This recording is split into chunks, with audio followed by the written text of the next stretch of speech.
I'm Jack West. And I'm Brooke Atkinson. Today on My Jag TV, we will learn about the differences between parent-taught driver's ed and classroom driver's ed. We'll get some early information on the course selection coming this spring. And finally, we'll visit the library to check out the Den, the coffee cafe available to students now. This is Jag TV.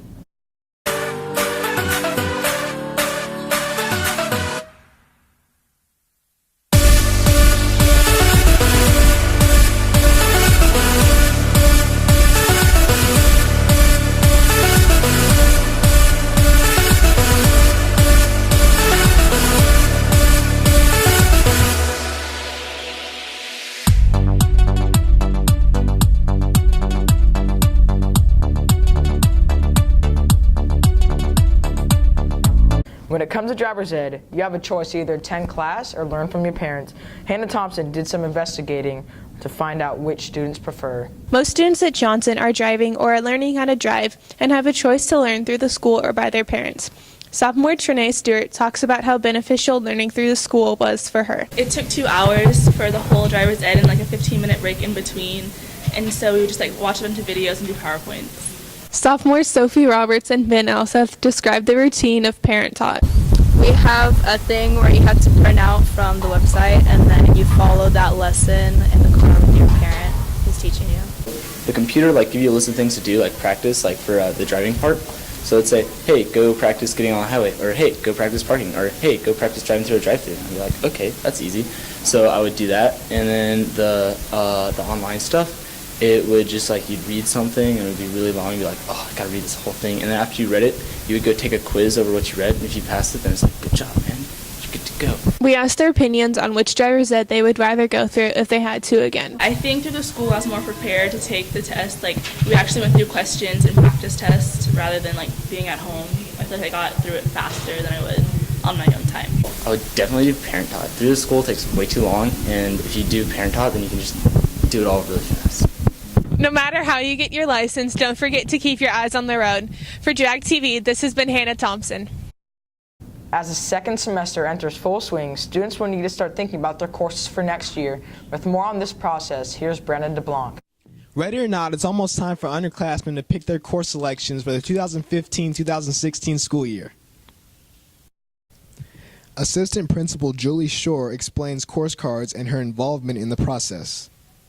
We every year have a course convention that everyone in the district that's a curriculum assistant principal, they come together and we meet with all of the big wigs at central office and we talk about the courses that Northeast is going to be able to offer. Then we come back to our campus and we figure out where our teachers can fall into those courses. And so if we have enough teachers to cover those courses, then we offer those courses. And then I create the course card. From Wednesday, January 21st to Wednesday, January 28th, grades 9 through 11 will pick their courses during their English classes. Students have to plan out their classes in a way to incorporate classes that they are interested in and are required to take to gain all their credits. Freshmen Mason Thomas and Taylor Dixon explain this decision-making process. Well, before the school year started, when they were making us make all our decisions for classes and stuff, I paid attention a lot to what classes I needed to have compared to what I wanted to have, and a lot with the STEM programs and stuff to decide what I wanted to do and how that would affect after high school. And so I've kind of just planned ahead forward into high school and college on what I want to do and what classes I should choose to assist in that.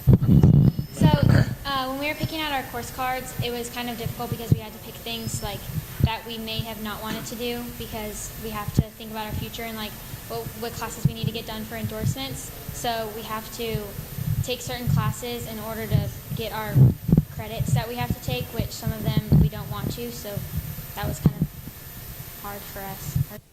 Teachers are also excited to teach the new courses available on this year's course cards. There are 3 levels of AP Physics available: AP Physics 1, AP Physics 2, and AP Physics C. AP Physics 1 and AP Physics 2 are algebra-based physics courses that could be first-year courses. AP Physics C is specifically for those wanting to go into engineering or science majors, and it is also calculus-based, so it's highly recommended that you take calculus concurrently. There is a meeting and a course fair on January 29th. The meeting will start at 6 o'clock in the auditorium and the fair will start at 6:30 in the cafeteria. Ask your counselor for more information. For Jag TV, I'm Brandon DeBlanc. For any information on course cards, check with the counseling office and be sure to visit the course fair at the end of January to learn more about the electives on campus. For seniors, second semester means that the countdown until graduation is officially on. And while it might seem like it's a time to slow down and take a break, there's still plenty to do with college right around the corner. Senior Cody Lewis was recently accepted to Texas A&M University. I'm going to Texas A&M, which is where most of my family went. And so it's kind of a tradition, and it just meant a lot to me and my family that I finally got into that family legacy. Counselor Amy Dominguez Ibarra sees a lot of seniors these days with questions about the application process. Seniors that have already done their application and have received notification that they've been accepted need to come by the Career Center, leave us a copy of their acceptance letter so we can add that to our bulletin board for the end of the year. It's pure joy to see a child or a student, a senior, get accepted to the college that they want to go to. From Jag TV, this has been Macy Mackey. Playing athletics often means long practices and late nights, sometimes making it hard to keep up with your homework and grades. To see how some of our athletes handle the struggle, here's Dominique Lavigny. As spring sports start up, students begin to worry whether they will be able to handle managing schoolwork and practices at the same time. Time management is a major factor in staying organized and being able to complete homework on time, even with games. A lot of our athletes are incredibly smart and really pay attention to their grades and stay on top of turning things in. And so we do everything we can to make sure that they make tutoring times and turn in their work and stay on top of missing assignments and test grades. Students stressed due to the pressure of games, practices, and schoolwork should stay organized in order to maintain good grades. It's extremely frustrating considering that some nights we don't get home until 6:30, 5, and especially on game nights, we sometimes don't even get home till 9 or 10. And to have to come home and do tons of homework and studying, it's really frustrating. Formally, I don't do my homework after games. I'll save it for in the morning or to do during lunch. I do homework first and then worry about sports after. Although participating in a sport may be stressful, teachers recommend being in a sport because it allows for discipline and good time management skills. Studies have shown that athletes are more particular about their grades and paying attention to what's going on in their classes when they're in season. Some students don't have any worries. God blessed me with a beautiful body and a beautiful mind, so it's not that hard. For My Jag TV, this is Dominique Lavigny. If you're needing a quick dose of caffeine to fill you up during the day, then it's time to check out the new option located in the library. Garrett Scott went to check it out. If you haven't been to the library lately, then you haven't noticed the newest addition to our campus, The Den, a student spot to get coffee and snacks. Starting January 12th, The Den has been attracting more and more students every day with their coffee flavors and snacks. We sell various hot drinks, including hot chocolate, hot tea, and coffee, and some specialty coffees. Many kids are taking advantage of this new addition to the library and have been utilizing the coffee shops all times of the day. The cafe is open all school day long, starting at 7:30 till about 4:15, and we are closed during breakfast and during lunch. The Den has been a very popular spot for kids since its opening and is continuing to grow every day. For Jag TV, this has been Garrett Scott. The seasons are underway for basketball and wrestling. Let's take a look at how the Jags are doing on the court and the mat. It's basketball and wrestling season, and the Jags boys basketball team takes on the Churchill Chargers tonight at 8:30 at Littleton Gym. Here's senior small forward Nate Velez with more. I think our shooting drills that we do has helped us because last year we didn't do drills that much. We just ran offense a lot in practice. But this year he's starting to let us do shooting drills, so we're getting better. If you want to catch the girls basketball team, they'll be playing tonight at 6:30 versus the Churchill Chargers at Littleton Gym. The wrestling team held the Russ Peterson tournament on campus last week. They'll take on Austin Westlake and Dripping Springs on Wednesday the 21st. That's all from Jag Sports. Back to you. Are you feeling lazy because it's the second semester? We know a couple people on campus who can help you.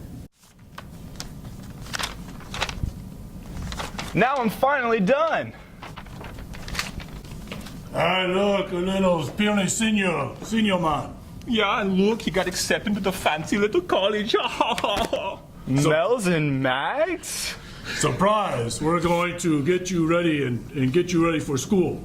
So hear me now and listen to me later. You might have got accepted into this little fancy college, but now we're going to help you from here.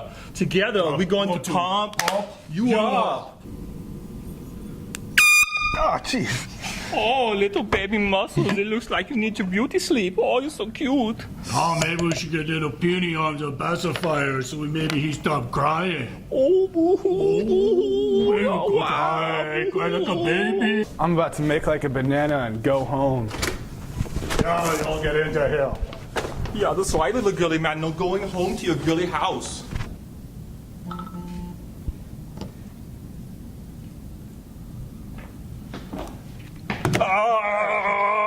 Come on. Yeah, that's right. We should replace the phone with some weight and get some real arms. 2,999. 3,000. That's right. Very good. Yeah. Looking good there, girly man. Now you gotta get a little bit stronger there. Look, you get a little bit stronger, a little more books. That's right. I'll tell you what. Hear me now. Listen to me later. Remember me on Thursday. You might want to open one of those books this semester also. Yeah, that's right.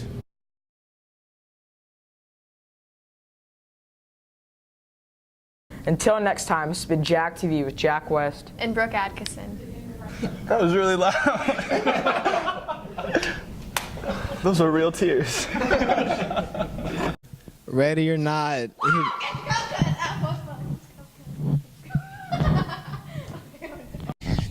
No matter how you do it, I did an interview.